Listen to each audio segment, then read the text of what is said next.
नमस्कार, मी हनुमंत भोसले. आपण पाहतात BBC केज लाईव्ह. समाजातील भ्रष्टाचार नवीन नाही आहे, परंतु तरीही या समाजामध्ये प्रचंड मोठे आणि गलेलठ्ठ पगार असणारे अधिकारी आणि कर्मचारीसुद्धा गोरगरिबांचा कुठलाही विचार न करता प्रचंड मोठ्या प्रमाणात भ्रष्टाचार करतात. किंबहुना आपल्याला या समाजानं, या देशानं, या नियतीनं प्रचंड मोठा पगार दिला आहे, त्याच्यावर आपण नक्कीच समाधानी राहू शकतो. अशी परिस्थिती असताना सुद्धा हे लोक कुठलाही समाजाचा किंवा गोरगरिबांचा विचार न करता त्यांच्याकडून प्रचंड मोठी या भ्रष्टाचाराच्या रूपाने अपेक्षा करतात.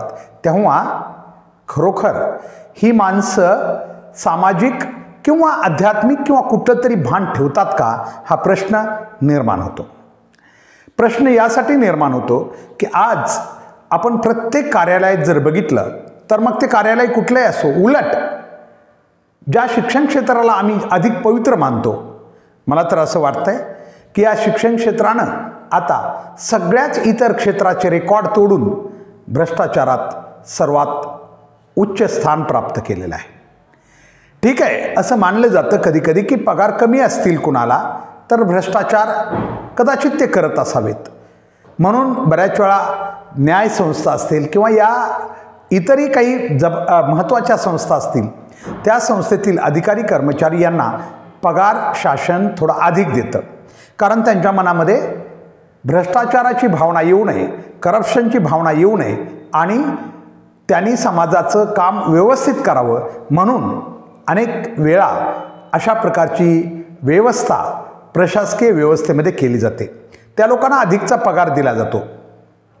मात्र तरीही आजची सामाजिक स्थिती इतक्या विकोपाला का गेली हे कळत नाही. कोणीच कोणाचा विचार करायला तयार नाही. जे युवक अगदी आपल्या MPSC UPSC किंवा इतर परीक्षांच्या तयारी करताना मी समाजासाठी खूप काही करेल अशी प्रतिज्ञा करतात, ते उद्या त्याच जागी गेल्यानंतर एवढे भ्रष्टाचारी का होतात, असा प्रश्न पडतो.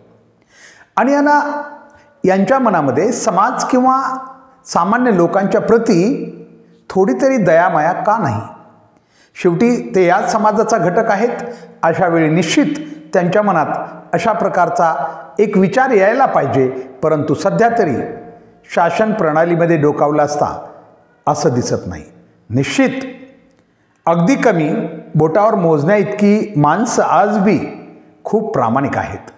ते आपल्याला मिळालेली संधी ही एक चांगली सेवेची संधी समजून लोकांप्रती ते खूप चांगलं काम करतात आणि आपली जबाबदारी आहे किंवा लोक आपल्यासाठी उत्तरदायित्व आहेत हे ते जाणून आहेत. आणि म्हणून कदाचित काही अधिकारी आहेत, मात्र त्यांचं प्रमाण खूप कमी आहे, खूपच कमी आहे.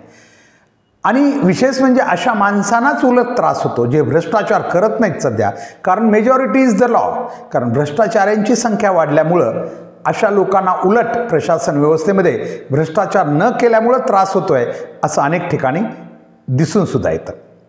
विशेष म्हणजे आजच्या काळात हा विषय पुढे आणण्याचं कारण एक आहे की सध्या अनेक ठिकाणी घरकुलं मंजूर आहेत, केंद्र शासनाचे असतील किंवा राज्य शासनाच्या वतीनं. मात्र हे घरकुल वितरण करताना असं अलिखित नियम केला गेला आहे अधिकारी आणि कर्मचाऱ्यांनी की किमान 25,000 रुपये त्यांनी या प्रशासकीय व्यवस्थेला सगळं काही ॲडजस्टमेंट करायला दिलेच पाहिजेत. मी तर हा आकडा खूप कमी सांगतोय. काही ठिकाणी तर यापेक्षा सुद्धा अधिक रक्कम घेऊन गोरगरिबांची लूट केली जाते. मला त्यावेळी एवढं कळत नाही की या लोकांना जन्म आणि मरणातलं अंतर कधी कळावं. मोठमोठे अपघात होतात, खरं तर ते दुर्दैवी आहेत, त्याचं कोणी समर्थन करू शकत नाही, कधीच करू शकत नाही कुठलाच माणूस. परंतु किमान त्याच्यापासून काही शिकावं एवढी तरी अपेक्षा नक्की धरू शकतो. विमान अपघातात आपण बघितलं असेल 241 लोकांचा मृत्यू झाला. ठीक आहे, एक योगायोग म्हणण्यापेक्षा कोइन्सिडेंट म्हणूया अपघाताचा, त्याच्यात एक व्यक्ती जिवंत राहिला. मात्र बाकी काही असो, मात्र बाकी लोकांचे बळी गेले आणि त्याचवेळी इतरही काही लोक त्या विमान अपघाताच्या प्रभावाखाली आले, तेही विशेषतः शिकाऊ डॉक्टर्स असतील किंवा काही इतर लोकसुद्धा त्याच्यात मृत्युमुखी पडले. हे जर बघितलं तुम्ही तर तुमच्या मृत्यूला कुठंच असं सांगता येत नाही की तो कधी येईल. मग असं असतानाही एवढा भ्रष्टाचार कशासाठी? आणि सगळ्यात मला कमाल तर समाजाची तेव्हा वाटते, हे सगळे लोक भ्रष्टाचारी आणि ते सर्व जाती धर्मातील, कारण भ्रष्टाचारांना जातच नाही, त्यांची एक वेगळीच जात आहे. लोभी आणि भ्रष्टाचारी ही त्यांची स्पेशल जात. समाजातील कुठल्याही जाती धर्माचे असू द्यात, ते भ्रष्टाचारी ही त्यांची स्पेशल जात आहे. मात्र विरोधाभास किंवा विडंबन तर हे आहे की हे लोक सगळ्यात जास्त आध्यात्मिक असल्याचं दाखवतात. वर्षातून कुटुंबाला घेऊन किमान 2-4 वेळेस तरी कुठल्या तरी देवाची वारी करून येतात, तीर्थयात्रेला जातात आणि इकडं तर एकही दिवस भ्रष्टाचार केल्याशिवाय थांबत नाहीत. नेमकं या लोकांना असं म्हणायचं आहे का की देवाला भ्रष्टाचार मान्य आहे, किंवा आम्ही केलेला भ्रष्टाचार जो आहे तो त्याचं म्हणजे तीव्रता कमी करण्यासाठी एकदा देवाची वारी केली की आपलं सगळं काही अलबेल झालं असं त्यांना वाटतं का? का त्यांना असं म्हणायचं आहे की देवाला हा भ्रष्टाचार मान्य आहे? मला त्याच्यात आणखी एक विरोधाभास वाटतो की ज्या महिला आजकाल खूप आध्यात्मिक वाटतात, कारण कुठेही तुम्ही बघितलं तर महिलांची संख्या जरा अध्यात्मात अधिकची आहे.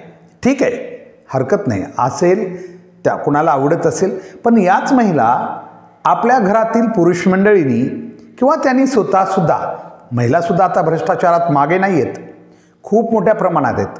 आम्ही बघतोय केससारख्या प्रशासकीय व्यवस्थेमध्ये काही उच्चपदस्थ महिला अधिकारीसुद्धा खूप मोठे भ्रष्टाचारामध्ये अजिबात मागं नाही आहेत. आम्हाला सांगायचं आहे की या महिला ज्यांचे पुरुष मंडळी या व्यावसायिक या प्रशासकीय क्षेत्रात नोकऱ्या करतात, ते भ्रष्टाचार करून घरी पैसे आणतात, तेव्हा त्या का म्हणत नाहीत की असा भ्रष्टाचाराचा पैसा आम्हाला नको? त्यांना वाटतं का की या भ्रष्टाचाराच्या पैशानंसुद्धा आपण आनंदी राहू शकतो, समाधानी राहू शकतो? खरं तर त्यांना जो पगार मिळतो ना, तो आनंदी राहण्या इतका नक्कीच आहे, परंतु वैभव दाखवण्यासाठी किंवा अधिकचं प्रदर्शन करण्यासाठी किंवा नसलेल्या गोष्टी करण्यासाठी त्यांना पैसा जरा अधिक लागतोय. त्यामुळं त्यांना भ्रष्टाचाराला मान्यता द्यावी लागते. मला वाटतं यावर खूप विचार होणं गरजेचं आहे. महिलांनी जर असं आपल्या पुरुषांना सांगितलं, पुरुष मंडळीला, ज्यांच्या घरातून पुरुष मंडळी या प्रशासकीय व्यवस्थेमध्ये आहेत किंवा इतर क्षेत्रात, त्यांना जर सांगितलं की अजिबात आम्हाला तुमचा भ्रष्टाचाराचा एकही पैसा नको आहे, कारण नियती कुणाला सोडत नाही. कारण जेवढा पैसा ज्याच्याकडे जास्त, हे काही चमत्कार वगैरे काही नाही आहे, हे एक वैज्ञानिक सत्य आहे. कारण त्यामुळं लागलेल्या सवयी, त्यामुळं बनलेली मानसिकता, यामुळं ते लोक किंवा त्या घरातील लोक हे चुकीच्या मार्गानं जातातच. चमत्कार नाही आहे, पुन्हा सांगतो. कोणी म्हणेन की शाप आहे का? अजिबात नाही, परंतु ही मानसिकताच अशी बनते, कारण निसर्गानंच या मानवी मनाची किंवा विशेषतः व्यक्तीची अशी एक मानसिक रचना केलेली आहे की त्याला गरजेपेक्षा जास्त दिलं की तो नक्कीच चुकीच्या मार्गाकडे वळतो. आणि म्हणून आपण बघितलं, जर समाजामध्ये नजर टाकली, ज्या घरात पैशाचा स्रोत हा अधिक प्रमाणात आहे आणि तोही भ्रष्ट मार्गानं, त्या ठिकाणी अगदी आपल्याला अनियमितता त्या जीवन प्रणालीमध्ये दिसते किंवा तिथं काहीतरी वेगळं झालेलं दिसतं. म्हणून आमचं स्पष्ट मत आहे की या ठिकाणी किमान प्रशासकीय व्यवस्थेत काम करणाऱ्या महिला असतील, पुरुष असतील किंवा त्यांच्या कुटुंबियांनी अशा प्रकारच्या भ्रष्ट कार्यपद्धतीला आता थांबवलं पाहिजे. कारण तुम्हाला भ्रष्टाचार न करता सुद्धा खूप आनंदी राहता येऊ शकतं. जेवढं तुम्हाला नोकरीत, कारण आजकाल शासनानं तर खूप मोठ्या म्हणजे पगारात वाढ केलेली आहे, तेवढा पैसा एक चांगलं कुटुंब, एक व्यक्तीसुद्धा आपलं एक कुटुंब चांगलं 5-10 माणसापर्यंतचं कुटुंब चांगलं आनंदी ठेवू शकतो. तुमच्या गरजा जर तुम्ही प्रचंड वाढवल्या, व्यसनाधीनता वाढवली, तर आणखीन तुमच्या घरात 10 लोक काम करत असतील तरी तो पैसा नक्कीच कमीच पडणार आहे तुम्हाला. आणि विशेष आमचं अध्यात्म किंवा बाकी गोष्टीमध्ये हे सांगितलं जात नाही. तुम्ही भ्रष्टाचार करू नका असा कुठलाही महाराज सांगत नाही, कारण तोही त्याच्यात बरोबरीचा सहभागी आहे. कारण आम्ही फक्त प्रशासकीय भ्रष्टाचारावर किंवा इतर भ्रष्टाचारावर टीका करतो, पण आध्यात्मिक भ्रष्टाचारावर आम्ही बोलत नाही. कारण आमची मानसिक गुलामगिरी आहे. कारण आम्हाला माहिती आहे की तिथं बोललं तर आपल्याला कोणीतरी काही करेल असं आपल्याला वाटतं, आणि म्हणून या भ्रष्टाचारावर कोणीच बोलत नाही. आजचा विषय एवढाच आहे, भ्रष्टाचार कुठलाही असो तो भ्रष्टाचारच आहे. आणि म्हणून अशा प्रकारे जे काही भ्रष्ट मार्गानं लोक कमवत असतील, आमची त्यांना एकच विनंती आहे की आपण ठीक आहे, सामाजिक जीवनामध्ये सगळ्याला पैशांची गरज आहे, परंतु समाजमान्य पद्धतीनं किंवा ज्या समाजाच्या काही बाबी आहेत, ज्या समाजानं आपल्याला नेमून दिले, जसं नोकरी करून मिळवलेला पैसा, व्यवसाय करून प्रामाणिकपणे मिळवलेला पैसा हा नक्की मिळवला पाहिजे.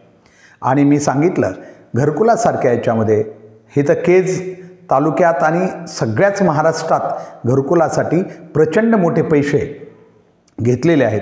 काही ठिकाणी तर घरकुलं वरवरच उचलून पैसे, त्या ज्याचं घरकुल आहे त्यालासुद्धा माहीत नाही आहे की माझं घरकुल मंजूर झालेलं आहे. परस्पर पैसे उचलण्याचे सुद्धा काही ठिकाणी प्रकार घडलेले आहेत. तर हे सर्व खूप दुर्दैव आहे. आम्हाला एवढंच म्हणायचं आहे, अरे भ्रष्टाचारानं तुमचं पोट मोठं तरी एवढं कसं आहे? तुमच्या पोटाला लागेल, तुमची पोटं एवढं कसं काय मोठी आहेत की तुम्हाला तुमचं तर कमीच पडतं आहे, पण दुसऱ्याचं सुद्धा आपलंच म्हणावं वाटतं आहे. याच्यावर जरा विचारच व्हावा.